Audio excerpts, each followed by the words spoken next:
Hey food lovers, welcome back to Follow FauZia YT channel. Today we're diving into the heart of Bangkok to explore its culinary delights. This city is famous for its incredible street food scene, and I'm so excited to take you along as we uncover the vibrant flavors and aromas that make this place a true food paradise.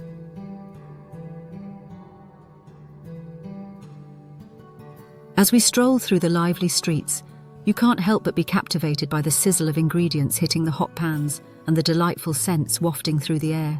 From spicy noodle dishes to sweet desserts, Bangkok truly offers a feast for the senses. Have you ever had the chance to try pad thai from a street vendor or sampled a steaming bowl of boat noodles? If not, you're in for a treat!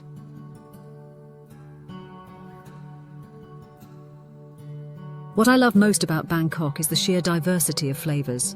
Each dish tells a story, combining influences from Chinese, Indian, and even Persian cuisines. And let's not forget about the unique ingredients.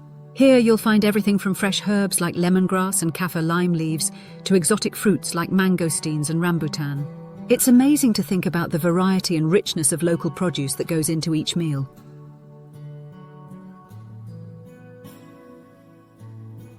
As we discover these unique ingredients together, I encourage you to think about how they contribute to the bold and exciting flavors that Thai cuisine is known for. Whether it's the heat of bird's eye chili or the sweetness of coconut milk, each component plays a vital role in creating that flavorful punch we all crave. Book a food tour, check the links in the description below. So, join me on this delicious journey through Bangkok's culinary landscape, and let's uncover the hidden gems of this amazing city. Don't forget to like, subscribe, and hit that notification bell so you won't miss any of our food adventures. Let's eat.